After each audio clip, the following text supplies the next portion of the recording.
Football on Off the Ball. With Paddy Power's Save Our Game. Donating at least 100,000 to Irish football via England goals this summer. Gamble responsibly. Gamblingcare.ie. Very good morning to you, and you're welcome along to yet another episode of the Euro 2020 show here on Off the Ball. Shane Hannon with you throughout the duration of the European Championships, and we've reached the end of the group stages. Finally, we're heading into the knockout stages, and the promise of no doubt some penalties and heartbreak for England, no doubt across the next week or two. But we're live in all the usual places as usual. OTB Sports Radio, which is on the OTB Sports app. You can download that for free in the App Store or indeed the Play Store. And we're live as usual on video as well on stream. YouTube.com/Off the Ball, Facebook and indeed on Twitter as well at Off the Ball. We are live on our OTB Sports Euro 2020 show with Paddy Power's Save Our Game, donating €10,000 to Irish football for every goal England scored at the Euros. So Raheem Sterling's 2 goals so far in the tournament have €20,000 in the kitty so far for Irish football. So some good news when England hit the back of the net for ourselves. Over the coming weeks I'll be joined by plenty of Euros legends, football insiders, journalists as well from inside the camps as we preview that day's games. The former Chelsea, Everton and Scotland star Pat Nevin will be our guest very shortly on this morning's Euro 2020 show. Also joined every single day by a different member of Team Off the Ball. The group stages are over, so the big guns are finally out. Nathan was there yesterday, and Joe Molloy is with us now this morning. Morning, Joe. Shane Hannon, hello. It's not an easy one for you, Joe, when you're live on air during a football show, as all of these games are happening and permutations are going left, right and centre. Like, it's probably confusing to say the least, because I know you had Damien Delaney and Dan McDonnell on hand last night to keep an eye as well, but not an easy thing to do, I'd say. It was an embarrassment last night. It was a catastrophe, to be honest. Every time we started a conversation, another goal went in. I think around 9:40 you can hear Dan saying, "Oh, there's been another goal," and at that stage I'm saying, "Shut up, Dan, just shut up." So it was a disaster, but we got there. Yeah, it's hard to follow. Like 18 goals in those 4 games yesterday, and just last night, like, I guess we all built up Group F as this group of death that was going to really provide. Nobody really expected Hungary to provide any stern opposition whatsoever. 2 draws in that group, not bad at all. But really, the storyline out of Hungary has been around the rainbow flag and the pride and the, I guess, decision by UEFA not to light up the stadium in Munich ahead of that game yesterday evening, and it kind of leaves a bit of a sour taste in the mouth. Look, there was lots of own goals across this tournament so far, and it's a bit of an own goal on UEFA's behalf, this whole incident. Yeah, I'd agree with that totally. I mean, not since Father Ted and Dougal protested outside a cinema has an effort to quell talk backfired so spectacularly. This has been, along with the football obviously, but this has been the big story of the last 48 hours or so. And they have made a mess of it.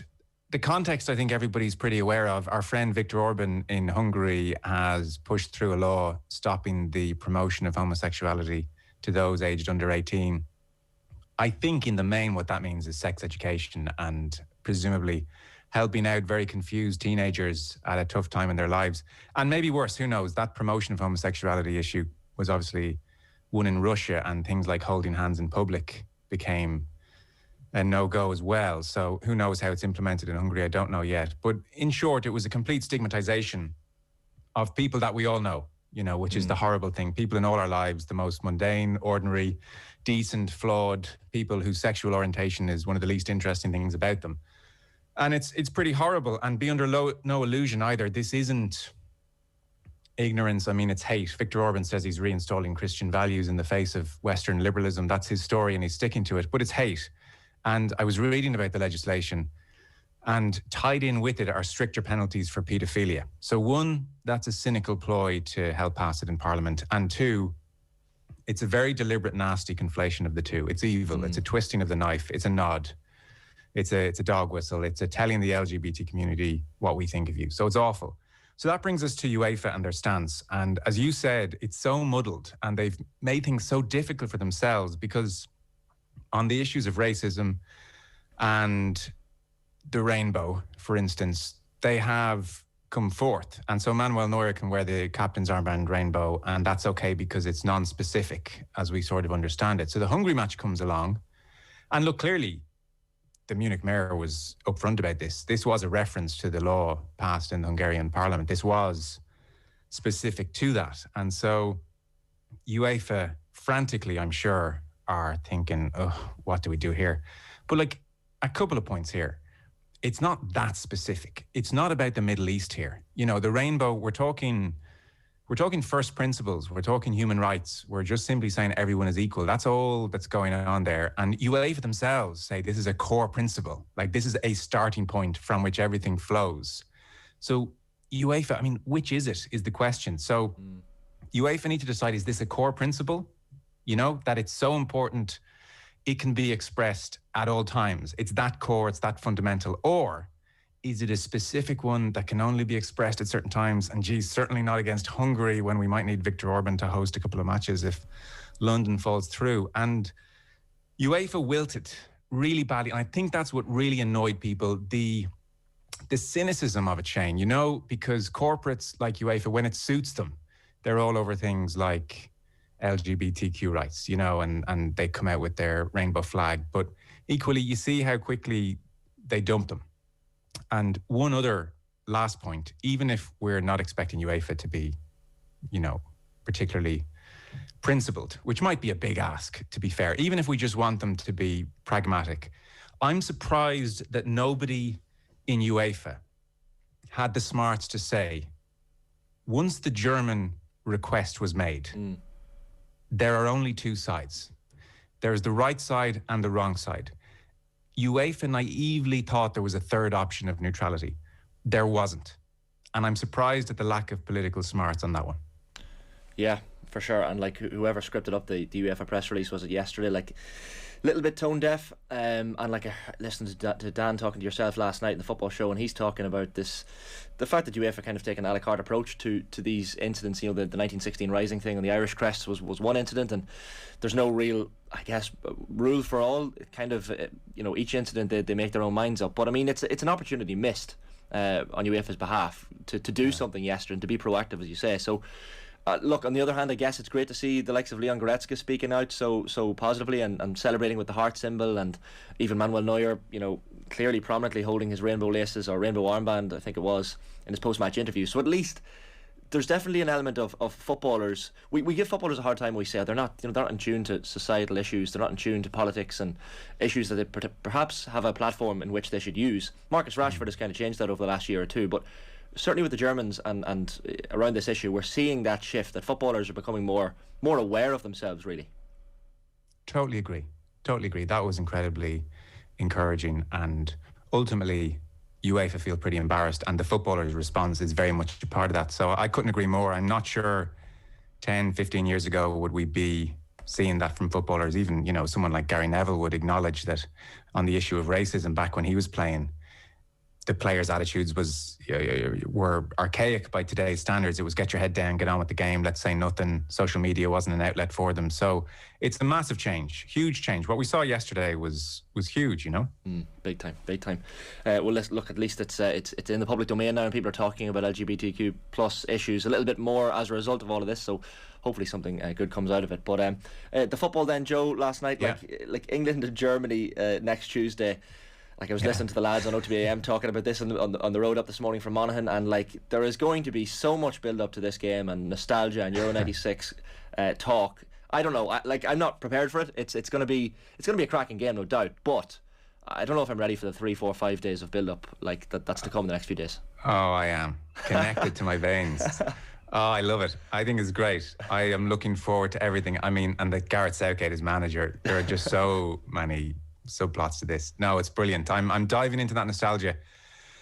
Yeah, so Tuesday, 5 o'clock, England, Germany. I just can't wait. I can't wait to see which Germany show up, because we've seen a very indifferent Germany, and we saw against Portugal, in fairness, fairly confident, bizarrely, considering their other performances, attacking Germany, and Goossens and Kimmich flying forward. And Thomas Muller, you suspect, is important for Germany in lots of ways, not least the way he directs things on a pitch now. I mean, he's just been so good for Bayern Munich over the last couple of years, had to be reinstated into the squad, and I thought he was brilliant against Portugal, as much as the likes of Goossens and others caught the eye and caught the headlines, and Havertz is going very well. But again, Germany so indifferent last night, so it's hard to make sense of where they are, you know. Two dodgy, one, well, they weren't that bad against France, but one very underwhelming at times and then pretty good at other times. And then, look, the England thing is just fascinating. 2018, the feel-good vibes, a World Cup semi-final, admittedly against average opposition, and then 2 very good years where Southgate, and Damien Delaney was making this kind of point last night, appeared very confident in his thinking. Appeared like somebody who had some very concrete ideas on the 1 or 2 or maybe even 3 formations he was going to go with and which personnel would fit accordingly.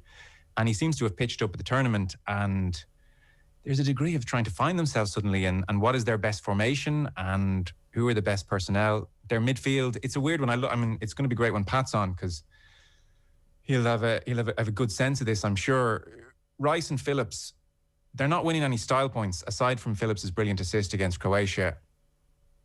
And Rice in particular is just refusing to pass the ball forward almost all of the time. They're just not, they're playing with no verve or attack or rhythm, and it's very stop-starty. You kind of wonder, though, as the tournament progresses, I mean, that might be all that Southgate really wants from them. Defensive cohesion. Let's try and nick a goal. I don't actually want much creativity from you two. That's okay. Now, Damien Delaney was saying last night, like, that's a fairly conservative plan for England to arrive with after these last few years and all the talent they have, that it's like, fullbacks, you stay deep, 2 midfielders, don't worry about doing much, and we'll hope someone does something up front. Like, it's kind of an underwhelming. Me and you could have dreamt that plan up over a pint, you know what I mean?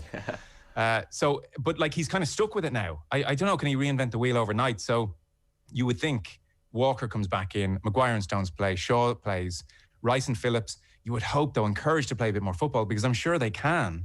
And then I think Kane obviously starts, Sterling obviously starts. I'm assuming Mount is still isolating, I don't know. But if Mount is out, I think Grealish goes at 10.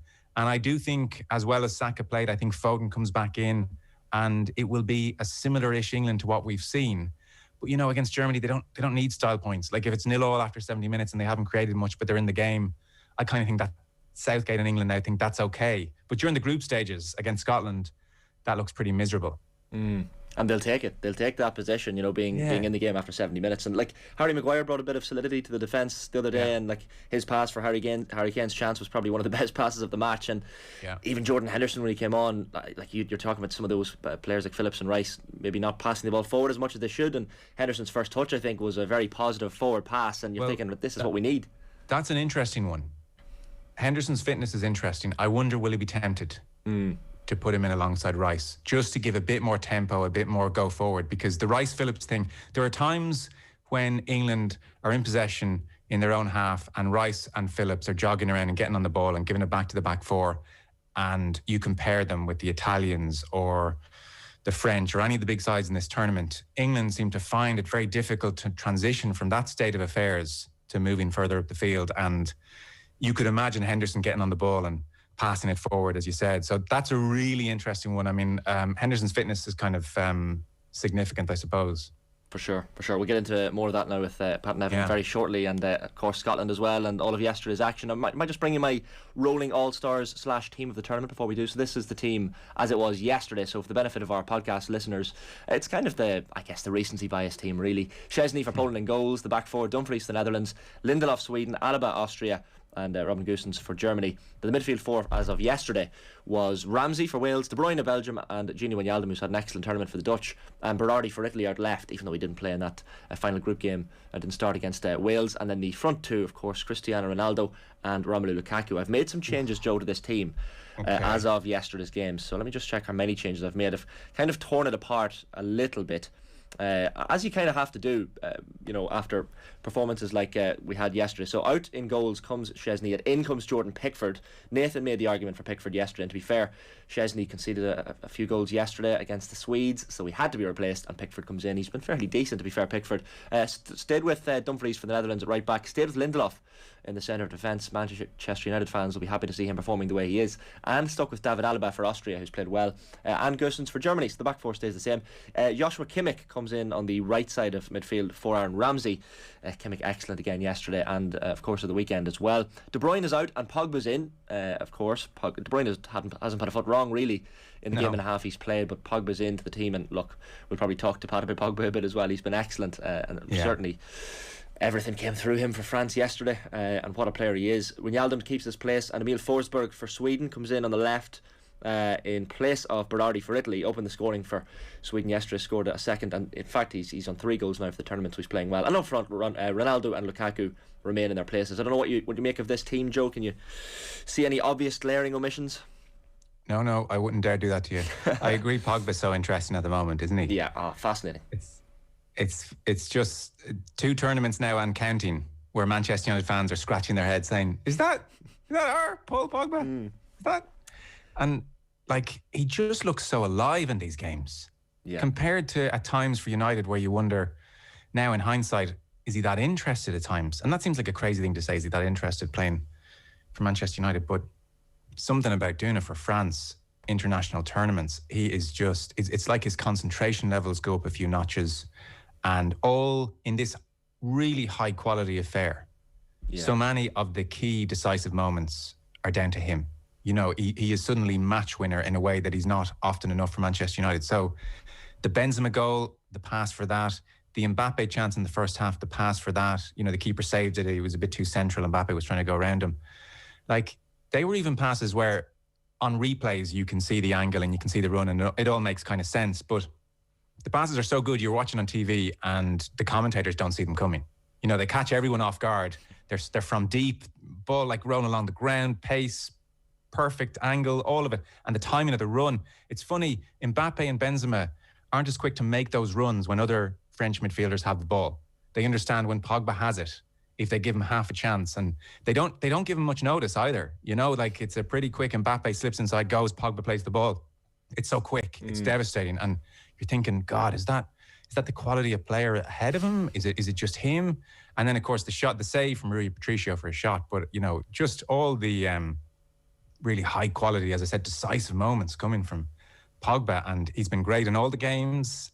So, again, that, like, he really is the mystery wrapped in the enigma and all that. Yeah, look, he's well on course to leading France to a deep run into this tournament, and Kante beside him as well, running the show with him, which isn't a bad pairing to have. Time to welcome to the Euro 2020 show this morning, Mr. Pat Nevin, former Chelsea, Everton and Scotland international. Pat, good morning. Good morning, both of you. How are you doing? Keeping well, Pat, keeping well. You were watching France-Portugal last night, I know, and what a game, and what a finish to Group F. Yeah, do you know what often happens when you get to what is basically the knockout stage? Because that's knockout stage, really, isn't it? I know it's still the group stage, but it's knockout. And it completely changes at that point in time. So, yeah, the teams are up for it. Certainly, it was a great group. By the way, I don't know why I'm getting lots of feedback from you, but I hope you're not getting it your side. So I really enjoyed watching them. I don't know if the French were absolutely going for their game. It's absolutely 100% all out for it. You're talking about Pogba there, and I have to agree that it does look like 2 different players when you're watching Pogba for United to France. But it looks to me that they are still the class acts out there. But it doesn't mean you're going to win the tournament, but they're still the class acts out here. Tactically, there were mistakes. The French have actually made mistakes during this game. It was the game against Hungary when Varane looked a little bit as if he was concentrating elsewhere. I think sometimes with players like Varane, it's a wee bit too easy for them. You know, they just go, right, I've got this. And then somebody thinks, no, you haven't. But it was interesting watching them. But just all the football, certainly yesterday was... and I needed cheered up, chaps. I seriously needed cheered up. And I certainly cheered up the quality of football. We might talk briefly about the reason you needed a bit of cheering up, Pat. I know you were at the England-Scotland game.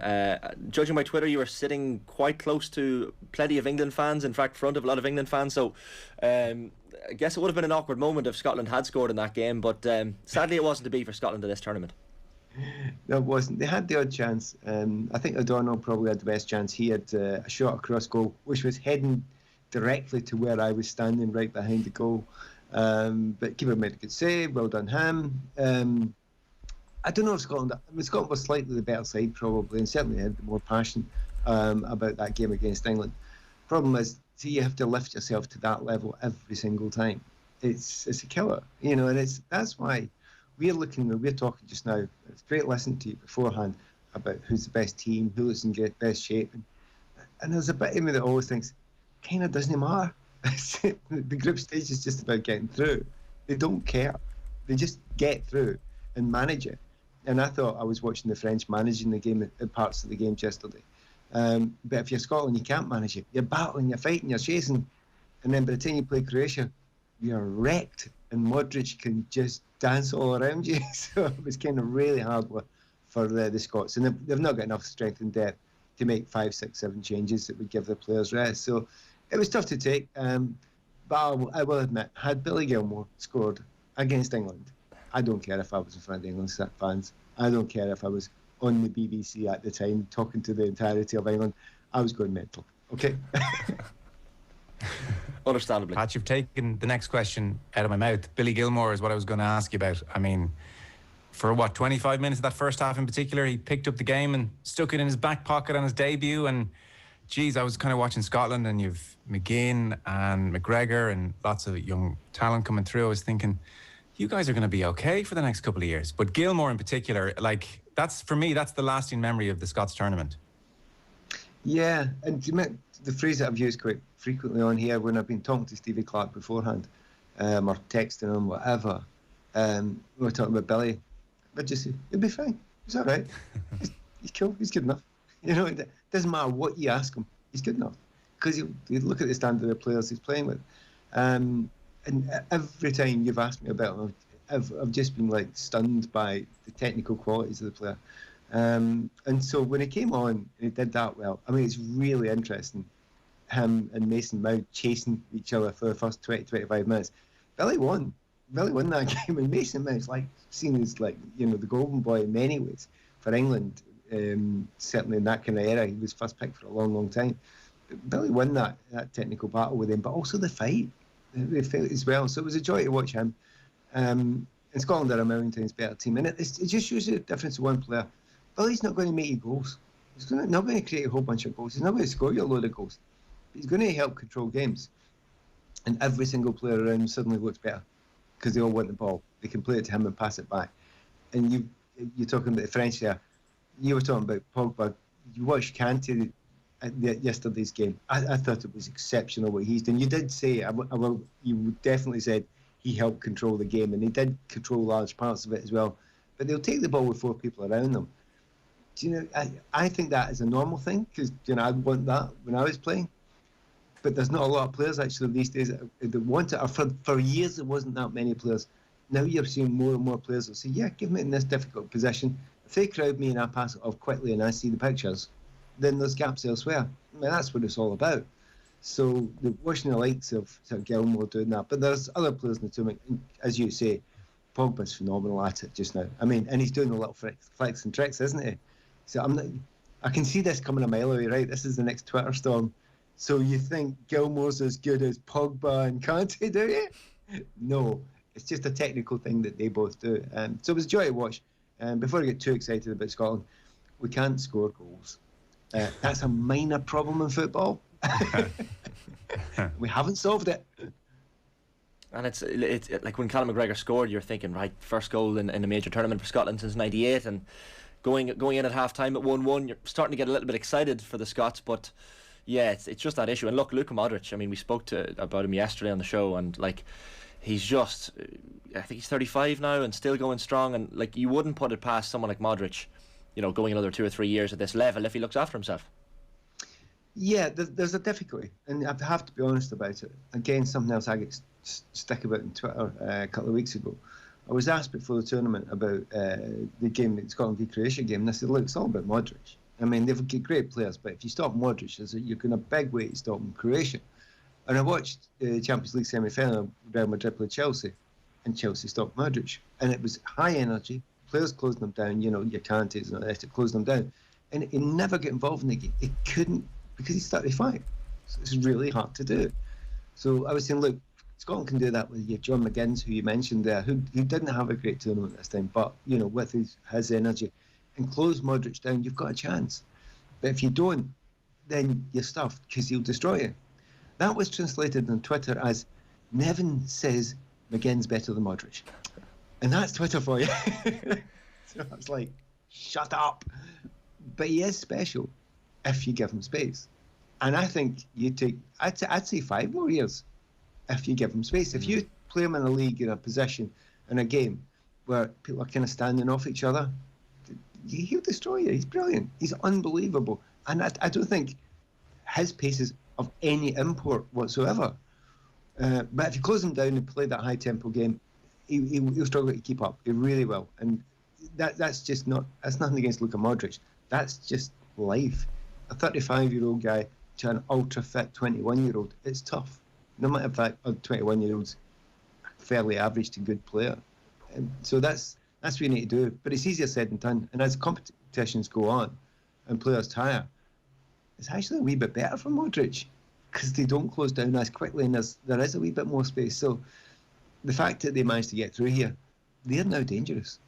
And like I'm just looking at the last 16 fixtures, it's Spain up next for Modric and co next Monday in Copenhagen from 5 o'clock. On the same evening then, Pat, we have France against Switzerland at 8 o'clock in Bucharest. And I mean, France have kind of, I won't say snuck into the last 16 because they played well, and they've taken 5 points out of a very difficult group, but there's people still, I guess, suggesting that they mightn't be all that. I know they came in as hot pre-tournament favourites, but at least you know, you look at Pogba playing so well. You look at even Kimpembe was very good in the centre of defence last night alongside Varane, and Karim Benzema back in the score sheet for France as well. So they won't be easily stopped. And Switzerland up next is with all due respect to the Swiss, the easiest of the last 16 games, albeit they're on a tough side of the draw.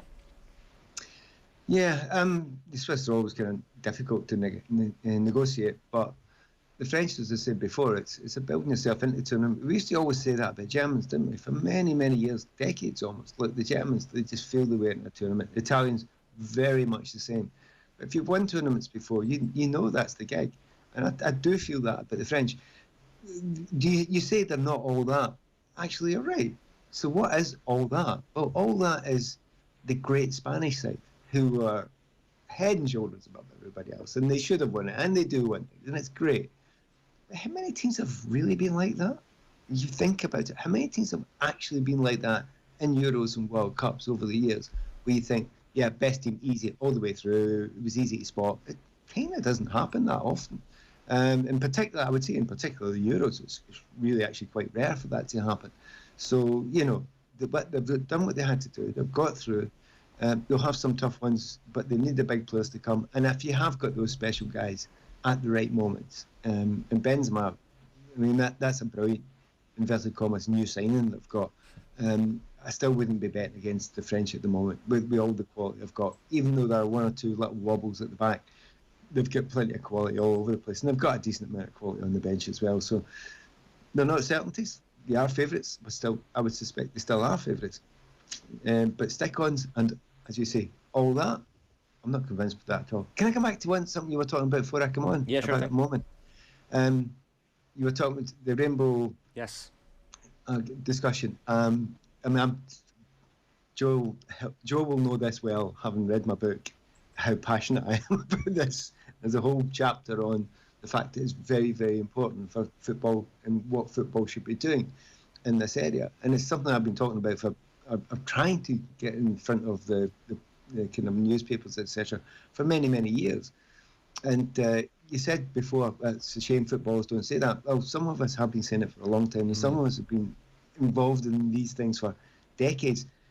People weren't listening, or newspapers weren't listening, or there wasn't a story, or it wasn't seemed to be a story that they felt comfortable doing. Yes, it's absolutely brilliant that it's out there now, that it's front and centre in the real discussion, and everything that both of you said, I'm on board with you 100%. But there's another part of it. Had you pushed it with some of the players beforehand, you know, I'm not saying 20 years or 30 years ago, because they wouldn't have, but this current generation, I think they both be okay. I've got a real positive vibe about the younger players coming through now, that they'll be cool, they'll be fine, and they'll be cool and they'll be fine. But it would also promote it as well, if given the opportunity. Like I had read, Pat, an interview with yourself, I think it was even before this tournament started, and you were talking about that, and you were talking about the fact that, you know, you had a gay teammate at Everton, I think it was, who you only found out was gay. I didn't actually mention the team. Yeah, whatever team it was, but a former teammate and who you emerged, or you found out was gay, you know, after you had both retired, of course. And like we saw the news this week, Carl Nassib for the Las Vegas Raiders in the NFL coming out as gay, and you're thinking to yourself, right, this is great. This could be a movement where a player feels comfortable to come out and express themselves and be themselves. But is something like UEFA's stance this week, if you want to call it a stance, going to be off-putting to current footballers who are sitting in dressing rooms? And there are gay footballers in dressing rooms across the world and across Europe and in the Euros, no doubt, as well. But seeing UEFA's stance, do you think that's going to put some footballers off coming out, or maybe is the response and the support that they've got from the likes of Neuer and from different players as well in supporting the Rainbow Movement, is that going to encourage them to maybe be themselves? I deeply hope it's the latter, and it almost comes in the back of my argument. They're saying, look, wait a minute, within the game with the players and all that, it's fine. If you're good enough, you're good enough. It's sort of kind of, yeah, fine, good. I know you're gay. I hope you're happy. Carry on, and then move on. I mean, honestly, that's I think you will get from just about all the players, and the kind of ones that you don't get it from, well, they need to be educated, and they will be educated, but that'll be fine.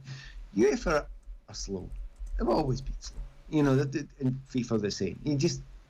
They are run by people who do not think of the right thing. They think of the politic thing, or what they think is the politic thing, and they get it wrong. They're slow. They have to be driven. They've always had to be driven. You know, you take it back to the racism, anti-racism programs. They didn't promote that. They were on the first. They were miles behind. They were bordering on a decade behind. The rest of us were well ahead of it and pushing it. And you know, UEFA can do that. It's not going to have an effect. In fact, in many ways, if you've got the establishment saying that and they are the establishment, the kickback against it is actually almost it's a fantastic, very, very positive advertisement. So it sounds really bad and you want to get angry with UEFA, but it's a bit of you thinks, yeah, good. Well, if the man is saying that, well, let's go and show the man what he should be thinking, kind of thing. And I'm absolutely kind of laughing my head off at them in some ways, because who are you going to listen to? Some suit at UEFA or Neuer or whoever. We know. Yeah. Can I lower the tone back to football then for a second? Can you clear something up for me? Hugo Lloris coming out fists up and crashing into the head of Danilo. And there are numerous professional footballers and beyond saying, no, I'm not so sure. He nearly decapitated him. Keepers have been coming out shamelessly with abandon for decades, knowing that they can rifle into somebody and probably get away with it. That is such a penalty. Should it be a red card? I don't think it should be a penalty. I'm one of them. I'm off. I'm one of them. Right, okay. Qualify it, of course. Right. Haven't been on the end of a few, okay? I'm sure. Trust me, it's not fun. And they don't care, right? So everyone has to have a duty of care, right, in football. And it's a big part of the game now. And thank goodness it is. So if you go in like a lunatic, you know, your studs up and it's at thigh high, and you get a bit of the ball and then you mangle somebody's leg, it's still a sending off. That's the point, yeah. That is your point. And this is, you're coming out with abandon to make a punch, right? Problem is there's no other way to make a punch. There isn't. And I don't think there is another way. So if you come out into bodies and you try and punch it, you're kind of not deliberately trying to punch somebody in the face. You're trying to punch the ball. If somebody puts their head in there, they're going to get it. That is the problem. I think you've got a choice now. They'll get around to it eventually. The choice is you're not allowed to punch anymore if you keep her. You come out and catch. So if you come out and punch and you punch the ball and you punch somebody, the dangers to head injuries are too much now. So you've got to change the rules. The rules should be, if you come out and punch and catch somebody, it's a penalty. At the moment, you're trying to get the ball and you're getting the ball. But I actually think you shouldn't do it. You should now actually, if you come out and catch. It's too dangerous now. And where we are in football and where we are in sport, we understand that the head injuries is such a massive point. You can't have somebody running at full pace. And the worst point about it, if you're an attacker coming in there, you're not looking at that. So you aren't even preparing for this coming and taking you out. So the common rules of the game just now are the keeper's allowed to come and take the ball. And if punching is allowed by goalkeepers, you kind of got to leave it. I kind of think you need to dump the punching. You come out if you think you can catch it. Otherwise, you don't. Yeah. And that's where I would be. So I would not have given a penalty because of the current rules, but I'd change the rules.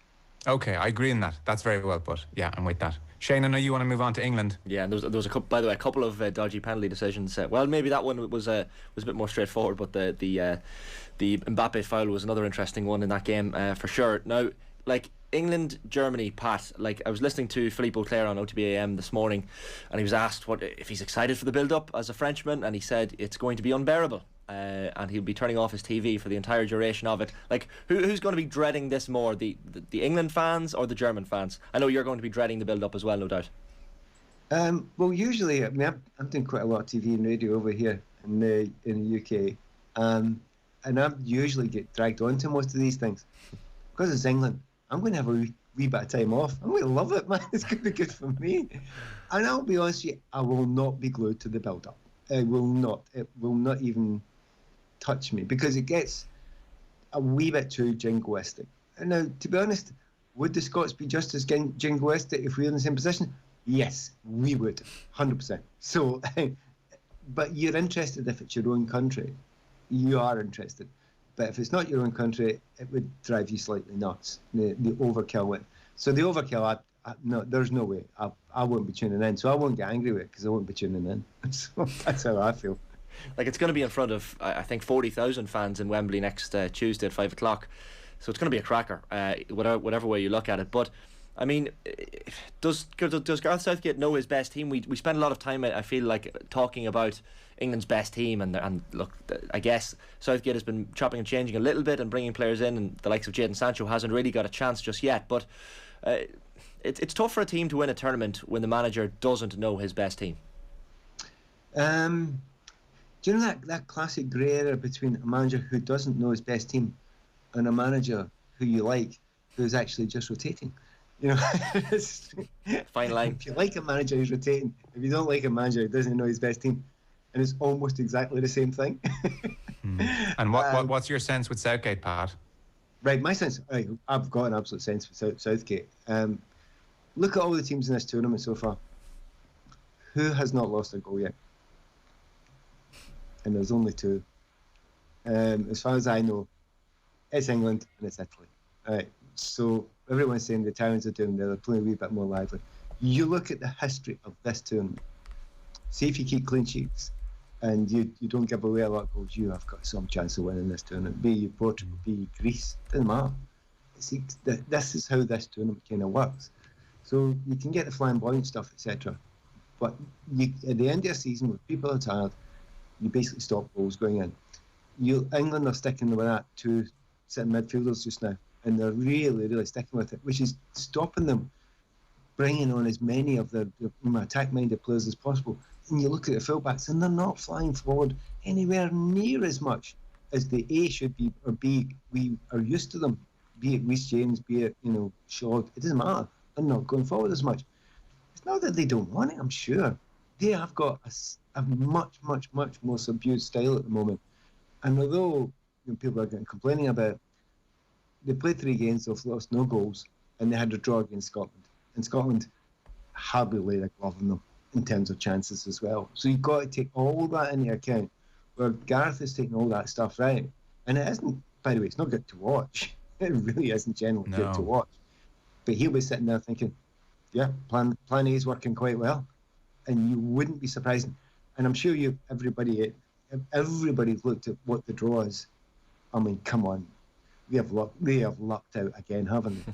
I mean, so many of the games at Wembley, but their side of the draw. I mean, they've got as far as I understand, the Dutch are their side of the draw as well.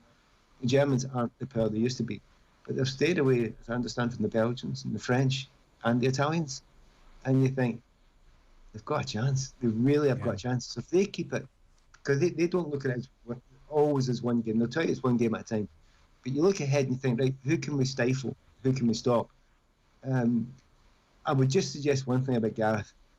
Make sure your team are good at penalties. Because if you play that style, that's where you'll end up. And you better go and win it that way or lose it that way. I've got a feeling Gareth is sitting thinking, yeah, I'll take that. Yeah. At least he doesn't need to take one.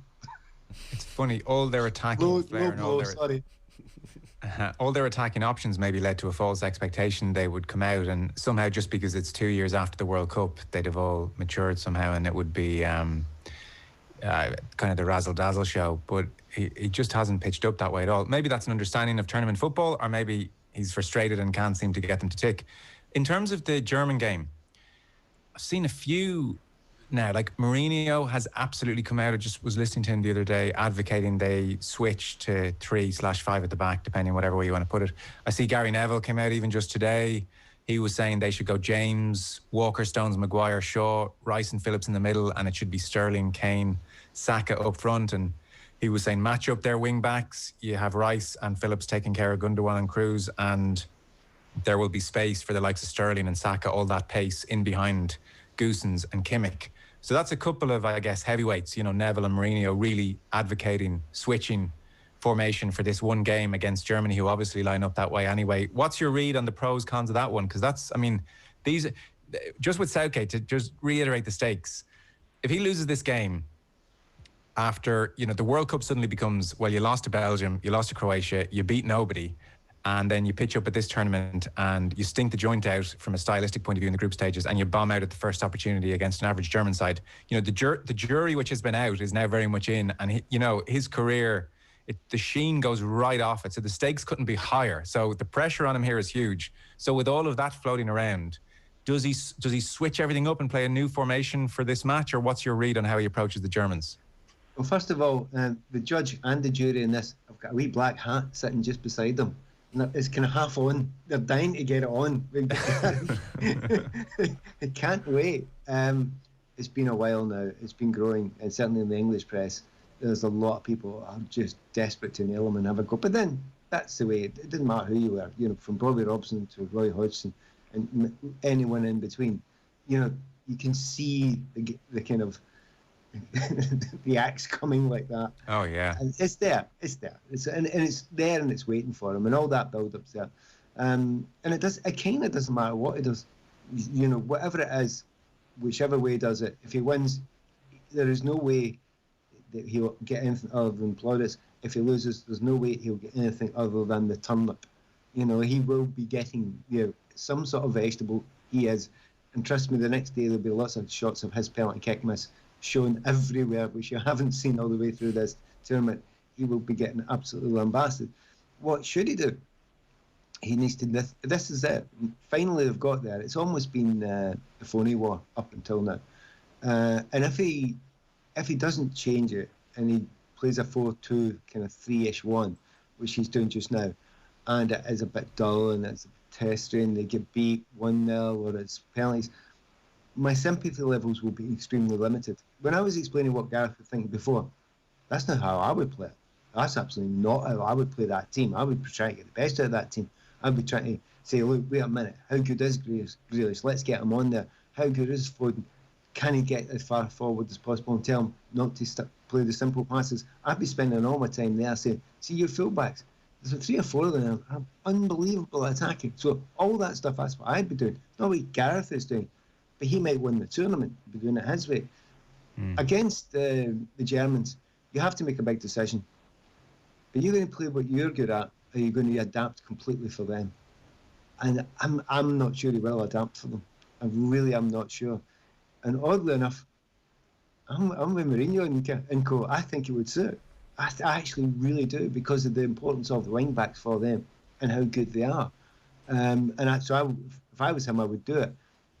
I don't think he will. I think he'll stick with what he's got. He's going to be steady. He's going to make sure that that 2 centre-backs plus 2 sitting midfielders kill that space and make sure that the full-backs stop what is decent talent with Gnabry and people like that going forward. But it's not what I would do. I would change it, and I would try and get the best out of them too. That's interesting, Pat, the adapting to other teams idea that, maybe they have to look at Germany and their dangers and really focus on them. A lot of talk about Thomas Muller in the build-up, I guess. And like I was reading your Euros column on ChelseaFC.com, and you were talking about Kai Havertz, and of course Chelsea fans will be fully interested in and invested in his performance at this tournament. But you were saying his confidence alongside his renewed power, allied with that stunning ability, could help drive his entire nation to glory. Like, this is a man who really, if Germany go deep in this tournament, will play a crucial role. And Gareth Southgate has to look at Kai Havertz and have a plan for him, really. Yeah, but do you really want to have 2, 3, 4 round for one guy? And he's young, he is special. He's kind of grown into this tournament. Certainly, you play the one game, the Portugal game, wasn't it? I was watching his arriving in the box, and I can't pay him a bigger compliment than it was Lampard-esque. It was that good, and they couldn't find him. They couldn't stop him. They kept on ghosting into these places, and even the goal he scored, the simple one that he scored, the header. It's just, he's well away, but the power's becoming to come through now. So yeah, it's a big part. But again, as an old manager used to say, you're going to get psychedelic about every player that plays against you, and you're going to say, look, we've got good players too. I've never in my entire career, with 800 games, played against a team and realised they've changed the system for us and not thought, yes. I've never thought it. Although everybody thinks, yeah, they're worried about us. And it's more, the whole team boosts and lifts, because you absolutely know that they've adapted for you. And you think, right, okay, then we're already on the front foot. And I know you have to change for certain games and there's certain specific players you need to adapt to. But if you change your entire system for the opposition, especially if you're playing at their gaff, if you're playing at their place, whatever, or you think, because the Germans, building up to this tournament, the Germans thought of themselves beneath England in the pecking order. They really did. They had such a low ebb. There's some terrible results, and particularly one against Spain. They were at a low ebb. Yet they find themselves where they are now, and England are contemplating and may change completely to a system to accommodate them. I tell you what, it gives them a massive, massive bliss. Having said that, if I was England, I'd still do it, because I think it's the best thing you do. And one last quick one from me, Pat, on England, on Rice and Phillips, is that midfield too, and England almost struggling to kind of get things going at source. Those two on the ball, what are you seeing? Like, I feel there's more in Rice for sure. I feel like I haven't watched Phillips closely enough to really feel strongly about that, but I know I've seen Rice play with more adventure and do more on the ball. So those two in midfield, that seems to be an issue in a lot of people's eyes for England. What are you seeing from them in possession? I know what they can do, obviously, when the opposition are on the ball. Look, in that position, I want Pirlo there. I want playing as a Zinchenko. Yeah. I want him pinging, and playing cross balls and back to the Glenn Hoddles type of player who, if they sat back, they could play that sort of thing. But they are neither that type of player, are they? No. And maybe that's part of the problem there. I really do like both of them as players. Really, really like them both as players. But, certainly Declan's got a little bit more about getting forward, and he's driving and building that into his game a little bit more. But the most, because you can be a creative player. That's why I mentioned Pirlo. You can be a creative player from deep. There's no problem with that at all. As long as you've got a very, very good passing range and you can do that sort of thing. But it's not they're not their complete forte. They're not world class at that part of the game. So that's why I'm kind of. It's kind of a shame that they even started having them both on there at the start. One there and another one who can be creative from there is absolutely fine. But two with that sort of power, that was a wee bit of a shame. And I kind of hope football's not going back that direction again. Because football's been going with Manchester City, etc., in a direction that I've loved. And a couple of times when even Pep decided, I think I'll go with two sitting midfielders. And he went, what? And by the way, it never generally worked particularly well for him. So I'm kind of hoping it's not them two. And again, we shall see what it goes and what it drives with. But I think he's got a lot of questions to ask. And I suppose getting back to your original point from both of you, those original questions he asked, has he answered them in his own mind? We find out against Germany.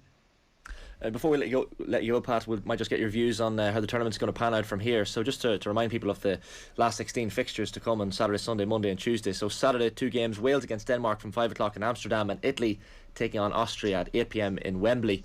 Sunday then, the Netherlands against Czech Republic from 5 o'clock in Budapest, and in Seville at 8 o'clock it's Belgium against Portugal. What a cracking game that is in the last 16. Next Monday then, the 28th of June, Croatia versus Spain in Copenhagen, that's from 5, and Bucharest is the location at 8 p.m. for France against Switzerland. And then of course Tuesday, we've been speaking about it, England against Germany from 5 p.m. at Wembley Stadium in London, and Sweden against Ukraine from 8 p.m. in Glasgow. That'll be followed by 2 rest days before the quarterfinals. So Pat, with those last 16 games in mind, how do you see this tournament playing out from here? Right, so did everybody get all that information there? Did everyone? At least the permutations are over. We know the fixtures. I've got my newspaper. I've got.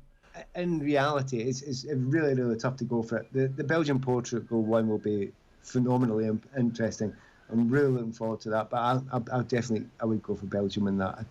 I think they've just about got enough in. The hope is that Hazard is just about back to his best in De Bruyne, but it's not a given. Italy, Austria, again, slight surprise packages, but the Italians loving them at the moment.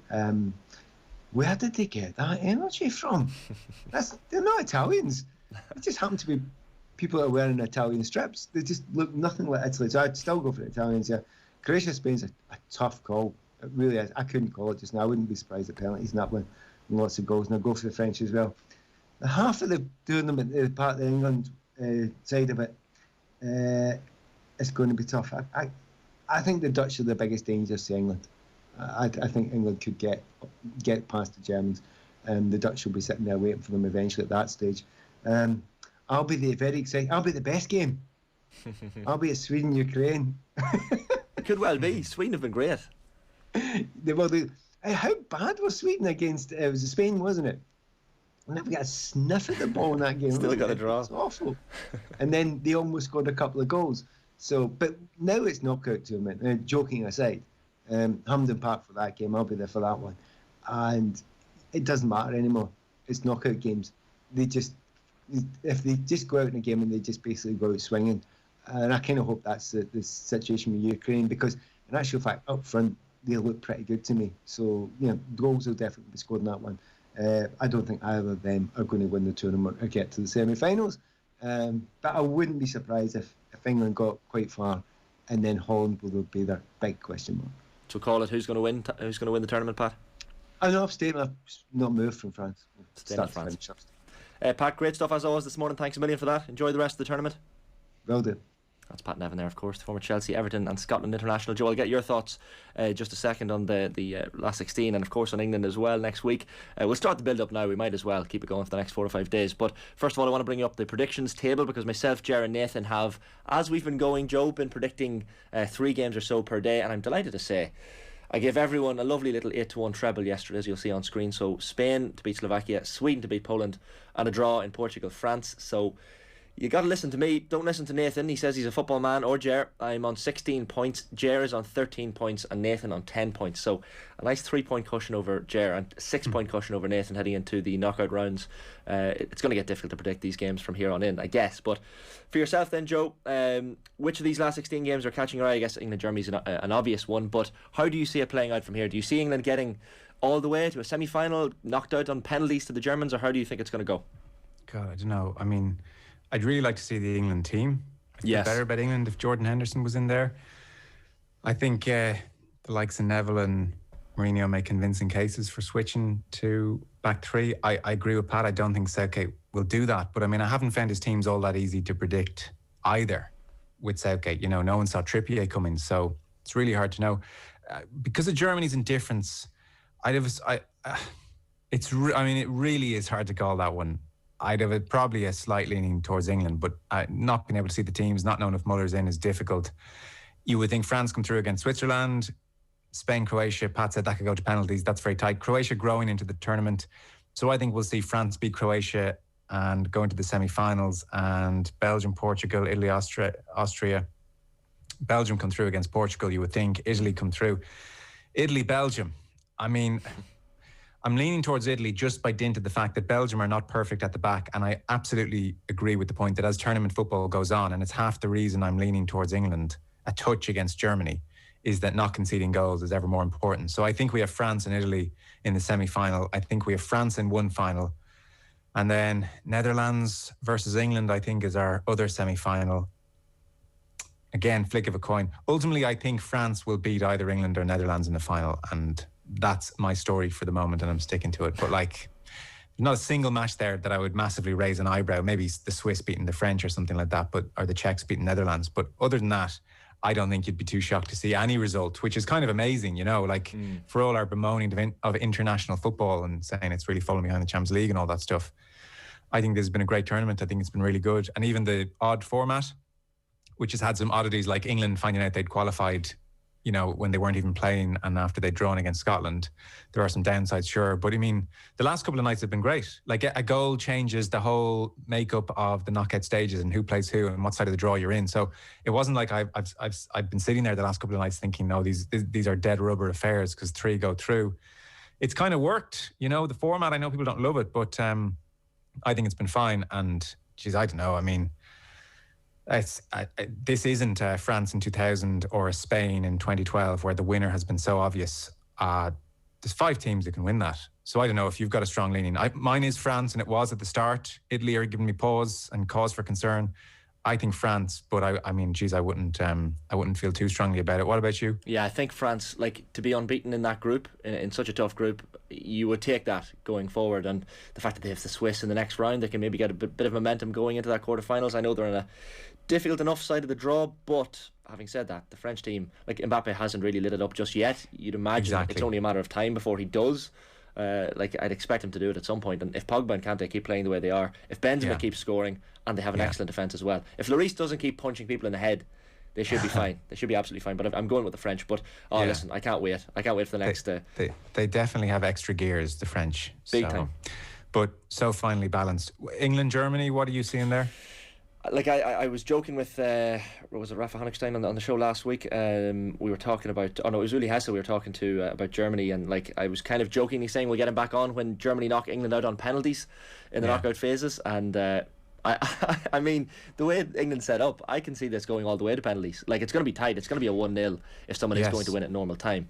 But I think the Germans will knock them out, and I think it's going to be absolute chaos in the British tabloids next week. So it remains to be seen, but it's going to be exciting either way. I cannot wait. But listen, the next 2 days are going to be withdrawal symptoms, waiting for Saturday's action. But listen, it's going to be excellent. Joe, listen, thanks a million for all of that this morning. Great stuff as always. All right, Shane, see you. Pleasure. Joe Molloy there. We'll of course have loads from Joe and the lads on Off the Ball on News Talk from 7 p.m. this evening. Plenty more reaction to all of last night's Euros games, and a look ahead to the last 16, and undoubtedly England-Germany, which is the centre stage next Tuesday at Wembley. That is, of course, the Euro 2020 show on Off the Ball, live in association with Paddy Power's Save Our Game, donating €10,000 to Irish football for every goal England scored at the Euros. Those 2 goals from Raheem Sterling so far, giving €20,000 to Irish football to date. So we'll see if they can add to that kitty against the Germans at Wembley next Tuesday. If you missed any of the show, of course, the full podcast will be in the usual places as well. OTBSports.com, on the OTB Sports app as well, which I mentioned you can download for free in the App Store or indeed the Play Store. You can watch back the full episode as well, youtube.com/Off the Ball, and see us all in brand new HD definition vision if you want. We'll also be sure to have plenty of clips and highlights from the show as well, posted on our Twitter and Instagram at Off the Ball. You'll get myself on Twitter as well at ShaneHannon01. I'll be back tomorrow, Friday morning. We'll take another look ahead to the last 16 in the company of Eamon Dunphy and our own Team 33's Enda Call from the usual time of 11 a.m. So same time, same place tomorrow morning. Enjoy today and have a good one. Football on Off the Ball. With Paddy Power's Save Our Game. England's goals total 20k so far for Irish football. Gamble responsibly. Gamblingcare.ie.